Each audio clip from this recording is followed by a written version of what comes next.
Hai să vedem noi State of Play-ul ăsta cu The Last of Us, bă, băiatule, bă. Hai să vedem noi care e treaba. Chat, eu vă rog un singur lucru. Aveți respect față de ceilalți care nu vor să vadă spoilere sau ceva. Așa că dacă ați văzut spoilere sau alte chestii, păstrați-le pentru voi. Nimănui nu-i pasă de părerea voastră. Sunt oameni care vor să joace jocul. Sau să-l urmărească. Pe scurt, nu fiți bulangii. Corect, corect. Actually true. Da, post-champ. Fiți post-champ. Oh shit. Doresc mai tare.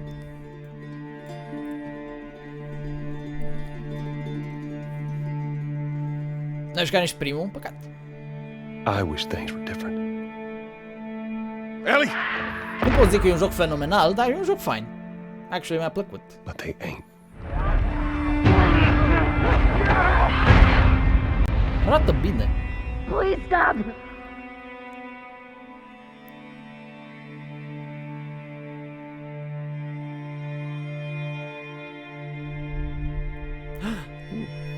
Spate de femeie.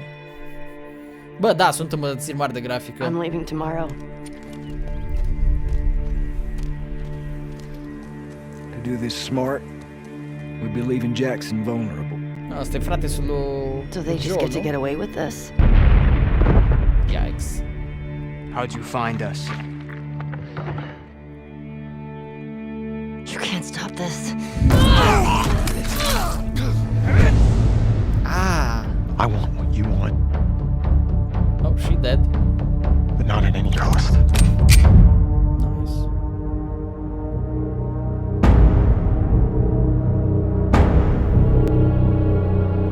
I really hope you make it.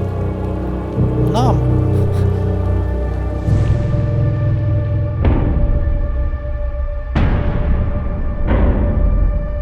Oh. I have to finish it. Ok, e brutal. Îmi plac scenele de genul ăsta.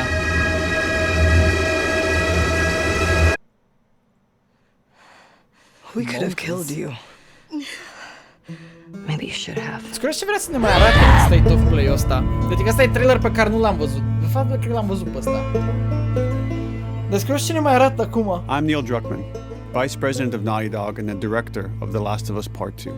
Chat-ul e We're just emote a few only. weeks away from launch on June 19th, Uite. when the game will finally be in your hands. The wait has been long, and we're extremely grateful for your patience, Arată bine. especially now in the midst of these unprecedented and challenging times. We hope you're all taking care of yourselves and that you, your friends, and your loved ones are doing well. Because of these extraordinary circumstances, we can't be together in this final stretch and share the experience like we usually would. So today we're trying something different, Hei, aia nu-i tipa aia? something we've never done before. E tipa din trailerul ăla de atunci. Stai, ce? Ceva ce n-au făcut până acum. Ce? Over the next 20 minutes or so, we're going to give you an in-depth look into what awaits you in The Last of Us Part 2, Red Dead Redemption game? including new details about the gameplay experience and story. Ok. And to cap it all off, we'll be showing a never-before-seen, lengthy gameplay sequence. You'll definitely want to stick around for that. Ok. Oare îl fac mai open world față de cum era primul? Deci ce trebuie numai să mai I don't know what happened. I was supposed to take her to the fireflies and walk away. Asta e după ce s-a terminat jocul, primul. They were actually gonna make a cure. Nu, voiau să The o... only catch, Trebuia să o omoare. it would kill her. So what? The Last of Us Part 2 picks up Ellie and Joel's story several years after the events of the first game. Oh shit, ok. Ellie and Joel have settled in Și eu Jackson, aștept, Paulina, Wyoming, sincer, și amongst a aștept. thriving community of survivors. With the threats of the world kept outside the town's walls, Jackson has been able to find relative peace and even stability. Ellie is now 19, lives on her own, and has been able to forge lasting relationships within the community. Dar de ce și-a ales prietenă pe Scale of 1 to exclusiv 10. feminin? How would you rate our kiss from last night? However, Big this peace schnauzer. is short-lived. Jackson and Ellie suffer a violent and traumatizing event. Oh. Ellie sets off back into the treacherous outside world in search of retribution and justice. Ok, deci cineva cred că le raidează campul. Her journey will și vrea take her to răzbunare. new parts of the country previously unexplored in The Last of Us. Chat. The story Serios, spans multiple asta vă seasons and deranjează pe voi climates, că tipa e from the lesbiancă? snow-capped mountains of Jackson Voi, ăștia care vă to the uitați lush fix la Pacific porn Northwest. de genul ăsta. Asta e problema Each voastră. introduces a wide range of exterior and interior Generates. environments for you to navigate and explore, rendered in meticulous detail and unprecedented scale with the latest iteration of the Naughty Dog engine. Our goal was to upgrade make la these engine. environments not only beautiful, but feel as grounded and authentic to the cities they're based on as possible. Okay, that's interesting. Much of the story unfolds in what remains of Seattle, a massive former quarantine zone.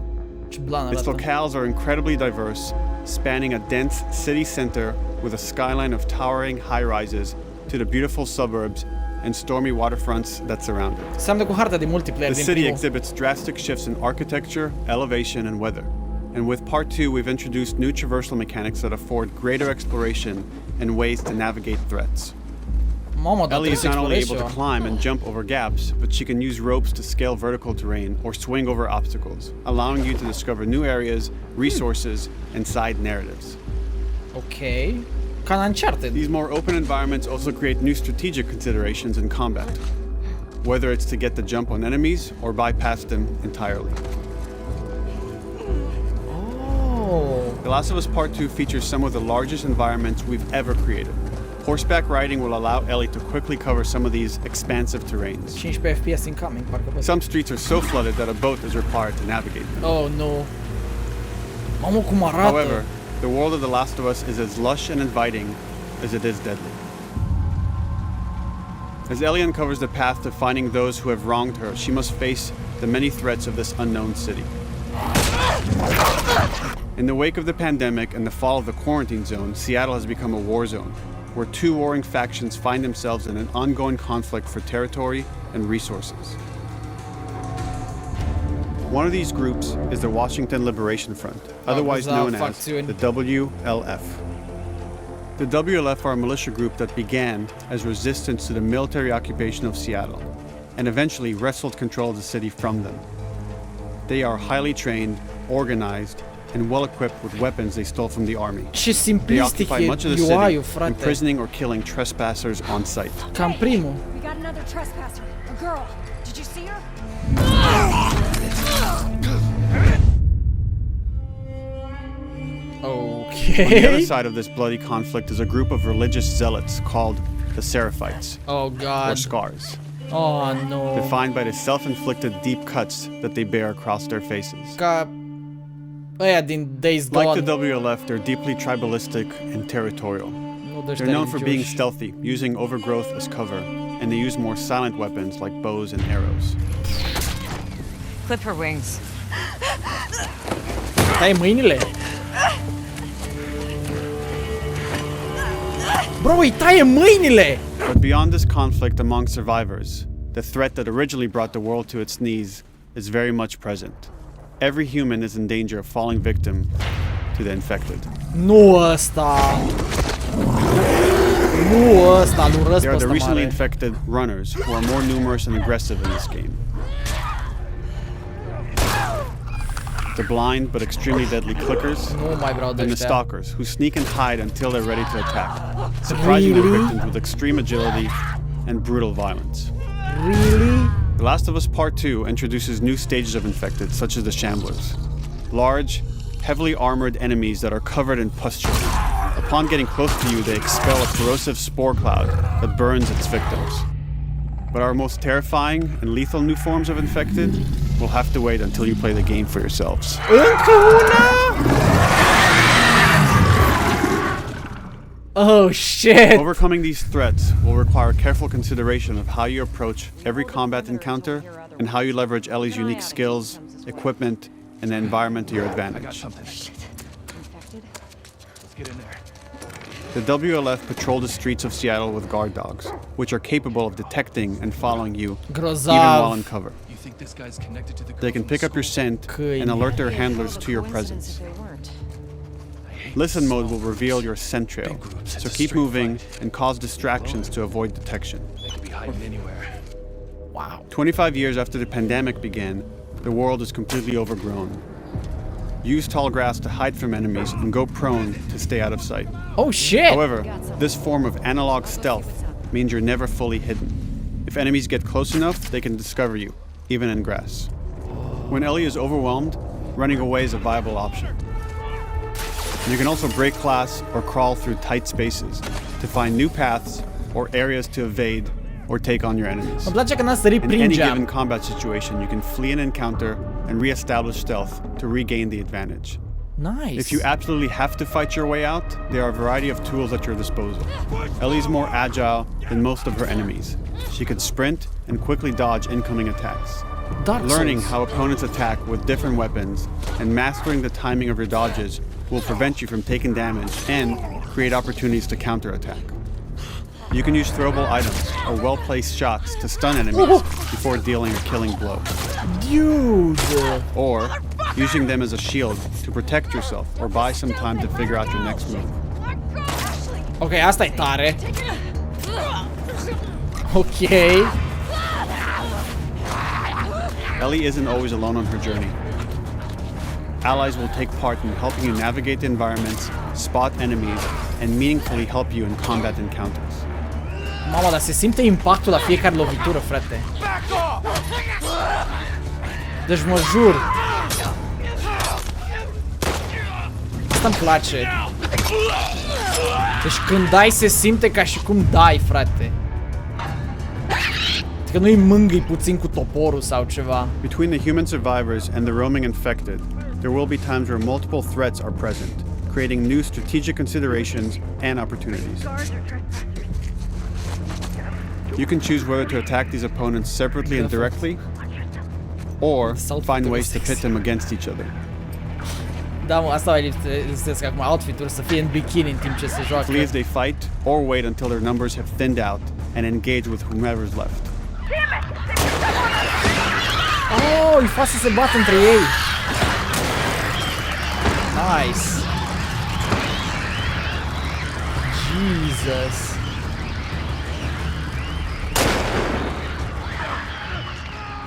Our goal is to create unparalleled attention, coupled with deep systems that give you greater control and influence over your journey. Ce trebuie avea revista?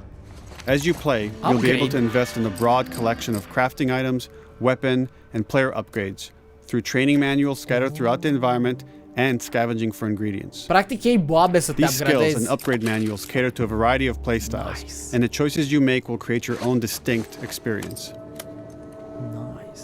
We also wanted to extend that agency and personalization to your weapons through our new Jesus. workbench system.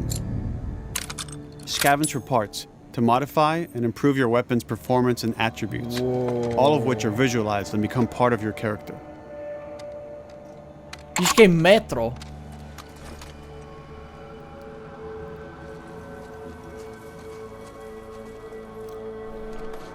Șmecheră tatuajul? Da, arată mișto. Lumea nu e conștientă că e ușor să Survival faci will un also tatuaj. require using the parts and Chiar ingredients that you'll Apocalipsa. find in the environment, which can be crafted into a wide range of defensive and offensive items, like proximity Jesus. mines, explosive arrows, pistol suppressors, and more. Oh, e o grămadă de chestii, vere. Holy shit. Joel nu e și el acolo. Bine, mare parte de Joel o să fie destul de puțin prezentat din câte am văzut din trailere, pentru că practic e mai mult povestea lui el aici. All of these gameplay systems are meant to immerse you in the world Trebuie să and mor make you câini? feel in Da. lockstep with Ellie's emotional journey.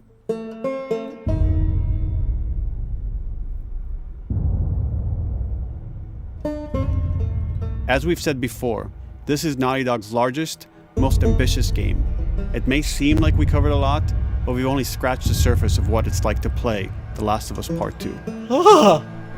We can't wait for you to experience it all for yourself on June 19th. Jesus Christ, man. Until then, here's an extended sequence of never-before-seen gameplay.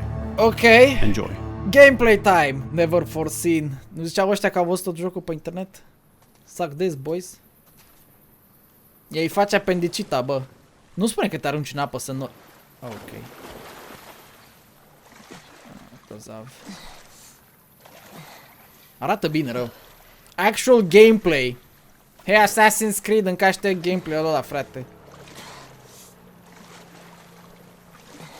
Did you find her yet? Shit. Okay, well, no one was looking. We're searching the area, just in case she's still around. Isaac's not Mecanicile sunt blană. Sincer să fiu, gameplay-ul pare foarte satisfying, când dacă povestea suge așa cum zice lumea, tot o să-mi placă jocul. Nu știu de ce. Deci chiar dacă povestea ar suge sau ceva, tot mi se pare mișto cum e jocul ține.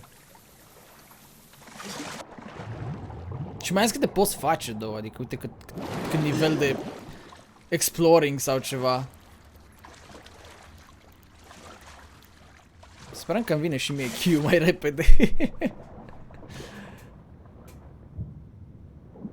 Că am înțeles că deja presa a început să primească jocul, că am văzut postări în stânga și în dreapta. Există șansa să vină și mie, probabil, cu câteva zile înainte. Da, detaliile sunt foarte mișto, gen, toate chestiile arată foarte bine. Cum interacționezi cu diverse chestii și tot așa. Mă, chiar nu te-a auzit asta de aici? Are muzică. Don't make a fucking sound. Hands up. Do you know a girl named Nora? Sure. Hotline Miami! Where is she? In the hospital. Where in the hospital? Yeah, they're clearing out the upper floors. She's somewhere in there.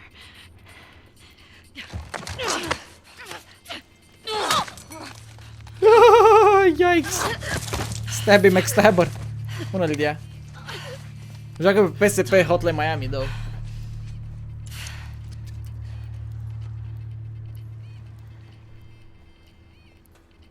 Ce joc e, dar ți se pare că mă joc?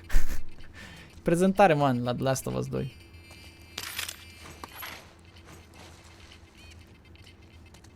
Cum sare sângele. Bă, ideea e că în alte jocuri se exagerează grav cu felul cum țâșnește sângele din anumite locații. E ca și cum ai avea pungi de sânge în toate locurile corpului. Spre exemplu, așa e Mortal Kombat. Mortal Kombat sare sânge din mâini și din brațe ca dracu, știi?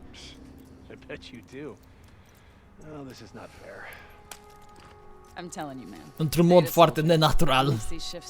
Nu știu aici cât de precise e. Asta văd că a păstrat-o cu silencer-ul din bidoane și toate alea. Da, am jucat în capă live. I heard that Isaac wants us to retake all of downtown. I heard we might take the fight to them. Nice. No way. Ah, ce-mi place ăsta de Eagle Vision-ul ăsta așa dubios. Even Isaac isn't that crazy. That's what I heard.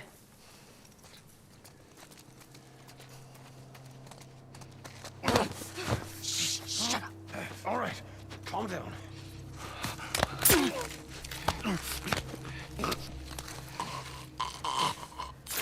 Oh my god. Mă, dar îmi place cât de puțin UI ai, știi? Ai o doză de Pepsi. Oh! Cumva a făcut un fel de slow? Cred că a un fel de slow de ăla. Mamă, că stau acum să faci crafting. LOL, și-a modificat bățul de pe jos, bă.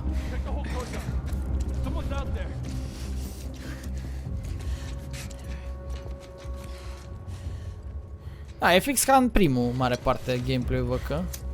Face că mereu pornește molotovul ăla.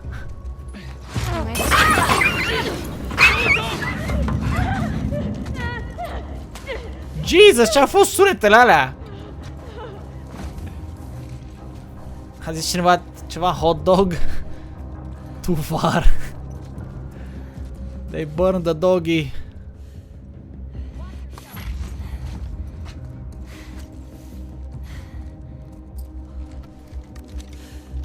Îmi place că chiar dacă ai pornit o alertă, tot poți să revii la un fel de semi-stealth. Asta mi se pare interesant. Băi, nu, îți dai seama că de la leak-uri probabil s-au mai făcut și ceva schimbări. În funcție de ce a comentat lumea, probabil. Dar puțin mă interesează, adică jocul pare a fi destul de blană. Mamă, dar îmi place că se vede și damage-ul pe supresorul pe care îl creezi. Cât de mare zicea că e jocul ăsta? 100 și ceva de giga? Parcă?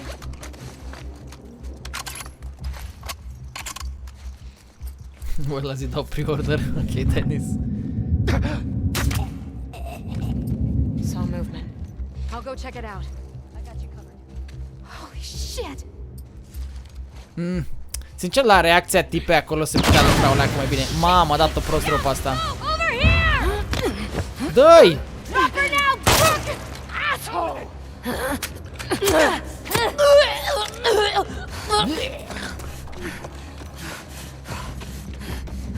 Dă-i! Ce-a mutat capul la spate, ești nebun? Vere! Fucking full force!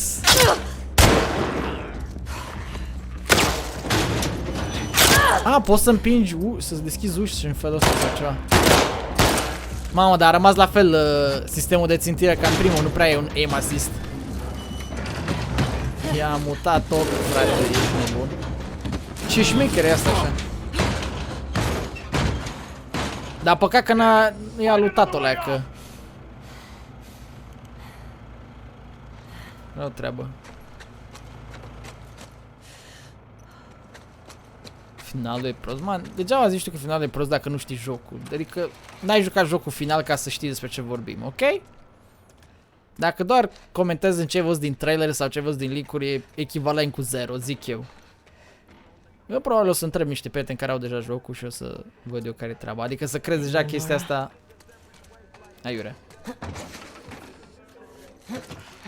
Oh, știu melodia aia. Place.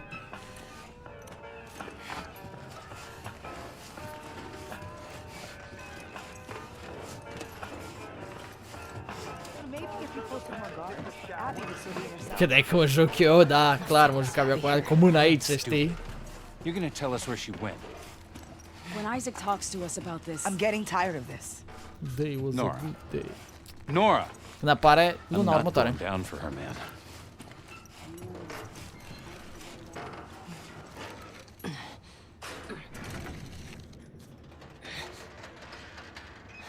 Mamă.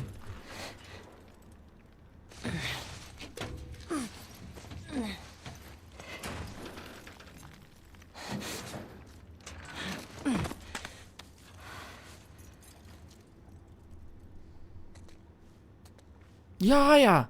Ia materialul! Mamă, mi-au trigger. Don't scream. Put that shit down. Ce fel? Se joacă pe easy mode, vere. You remember me? Yeah. You remember me. Bine, de obicei toți de la demos nu știu să joace. Bă, n-a fost rău. N-a fost rău, mi-a plăcut gameplay-ul. Joacă pe sucre mode. Câți ani are? Are 19 ani el, mi se pare. Actually nice. Capture from PS4 Pro. Mamă, că nu să vedem acolo.